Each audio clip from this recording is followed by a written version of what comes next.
A very good evening and welcome to News First Primetime News here on MTV Sports. I'm Ramesh Irugal Bandara. And I'm Kaushi Vijaysekara. Let's take a look at your headlines. The Secretary to the Ministry of Finance and Planning says the government is prepared to intervene to prevent further depreciation of the rupee. Plans are afoot to make Provident Fund payments and insurance compulsory for private bus employees.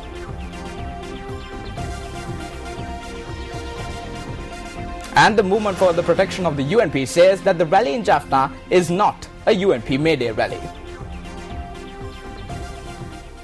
Police headquarters said that investigations have been launched under the orders of the IGP into the complaint lodged by Hirunika Premachandra that her life is in danger. A release issued by the police media spokesperson SP Ajit Rohan stated that the team led by the Assistant Superintendent of the Colombo Crimes Division has commenced investigations into the complaint.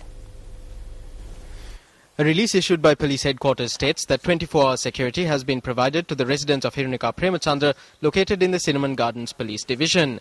Hirunika lodged a complaint on the 23rd of this month stating that she has received death threats. The complaint lodged by Hirunika states that a weekend newspaper carried an article on death threats to her life.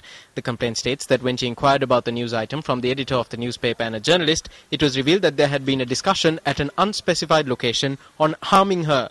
Police media spokesperson SP Ajit Rohan stated that even though attempts were made by the police to record a statement from Hirunika Premachandra, she had stated that she has nothing more to say other than the information already provided in the complaint. Accordingly, a statement has been recorded today from the editor and a journalist of the weekend newspaper that carried the article. They have said that more information can be provided tomorrow after consulting their lawyers.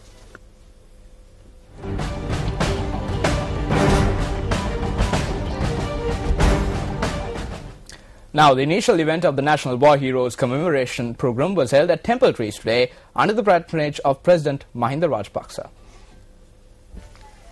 At this event, President Mahinda Rajapaksa declared the month from today until the 30th of May as National War Heroes Commemoration Month.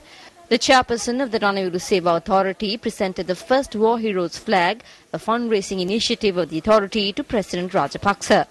Provincial governors presented funds collected through the flag program during the past year to the President, who in turn presented these funds to the chairperson of the Ranaviru Seva Authority.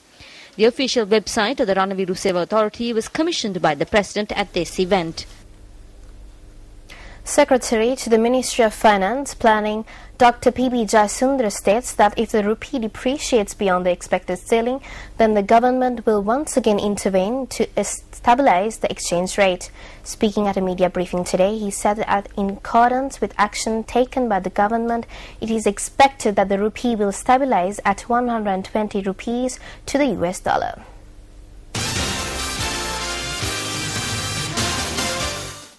On the 3rd of February this year, the Central Bank of Sri Lanka decided not to intervene in monetary markets to determine the exchange rate against the US dollar. Accordingly, the laws of supply and demand were left to determine the value of the rupee, while the central bank decided to only supply dollars for the import of crude oil. The rupee, which stood at 115 rupees to the dollar when the central bank decided to cease intervention, recently depreciated beyond 134 rupees to the dollar. But currently, exchange rate is driven more by speculative moves than by fundamentals. I strongly feel still, as I mentioned during our last media briefing, that the exchange rate should stabilize well below 125 rupees a dollar. There is no reason why rate has to move beyond this, because the policy actions are already in place. The Secretary to the Ministry of Finance and Planning also expressed views on the licensing scheme to be introduced by the government for vehicle importers. වාහන ගෙන්නන නම් ඒ licence කොන්දේසි තමයි එකක් වාහනයට කිසියම්. If a vehicle is being imported, then the conditions on this license are that a guarantee must be provided on the quality of the vehicle and the necessary services must be provided within a given time frame. There are other conditions as well, and we are preparing this program where large-scale importers will have to pay a license fee of 25 million, while small and medium-scale importers will have to pay 5 to 10 million. We will convene a meeting with all vehicle importers once again, because the President instructed us to plan the administrative process within the agreed framework. එකඟ වූ ප්‍රතිපත්ති රාමුව තුල අවශ්‍ය පරිපාලනමය ක්‍රියාවලිය සකස් කරන්න කියලා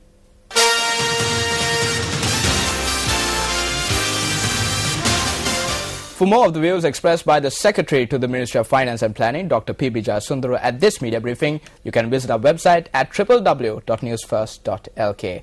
The website once again is www.newsfirst.lk.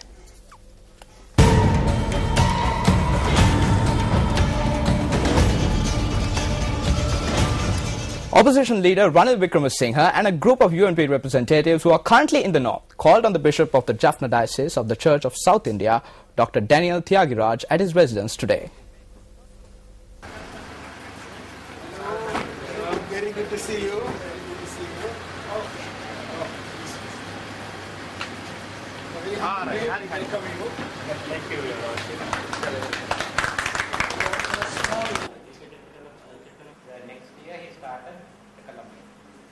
Meanwhile, UNP representatives convened a media briefing in Jaffna this afternoon. We hope to forward two proposals on behalf of the people of the North. During our 2 to 3 day visit to Jaffna, we could see that this May Day celebration would be a success. Certain individuals are spreading wrong information about this May Day celebration. It is for the first time that a group of national parties have come together to hold a national May Day celebration in Jaffna. We request the government to provide proper protection. We do not want the type of protection that will prevent people from attending. Whether there are 1-2 factions, we today read in the government papers that the Communist Party, the LSSP, the MEP are having their own different parties in Colombo. So does that mean that the government is divided? So these type of concocted yarns being spun by the government only confuse the people and to say whether there is democracy prevailing in this country. White man phobia is still there. Gunaratnam issue is a clear-cut case where you see the government involvement. So all of this only shows whether there is a democracy that is there. And they have been bending at the knees of the World Bank. They are depreciating the rupee. While the leader of the United National Party is in Jaffna, the Movement for the Protection of the United National Party says that the rally which will be held in Jaffna will not be a UNP May Day rally. The members of the movement expressed this view at a media briefing this morning. ඒ යාපනයේ මේ රැලිය එක්සත් ජාතික පක්ෂයේ මේ රැලියක් නෙමෙයි. පැහැදිලිවම The May Day rally in Jaffna is not a rally of the United National Party. I have to clearly state that the rally in Jaffna will be organized by the TNA and the UNP will participate in it as a separate party. As members of the United National Party, we are strongly against this program launched by Ranil Wickremesinghe.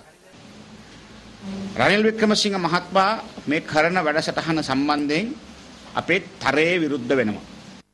Accusations were also made that Ranil Wickremesinghe has reached a deal with the government. Ranil Wickremesinghe මහත්මයා යාපනයට ගිහිල්ලා මේ මේ රැළිය සමරනවයි කියන නාමයෙන් A special vessel has been requested for Ranil Wickremesinghe to go whale watching in Mannar on the pretext of celebrating the May Day in Jaffna, and only 2 or 3 MPs of his choice can board the vessel. It is no secret that Ranil Wickremesinghe has reached a deal with the government. They have a deal with the government on everything. It is Ranil Wickremesinghe and John Amaratunga who handle them. If there is a need to limit the corrupt administration of this government and lead them to the correct path, there should be a strong opposition. සීමා කරන්න අවශ්‍යතාවයක් තියෙනවා නම් යහමගට ගන්න අවශ්‍යතාවයක් තියෙනවා නම් එතකොට විපක්ෂය ශක්තිමත්ව තියෙන්න ඕනේ. And time now to take a look at the cartoon of the day, which we selected from among today's English newspapers.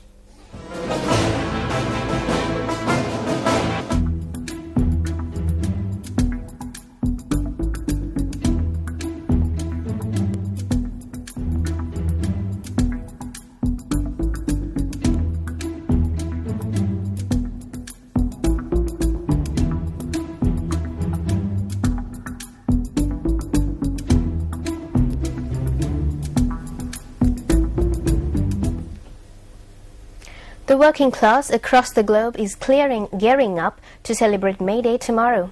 News First takes a look at the origin of May Day and what it has evolved into in Sri Lanka. Workers gathered in Chicago in the USA on the 1st of May 1886 requesting their work shift be limited to 8 hours a day, thus marking a memorable day in world history.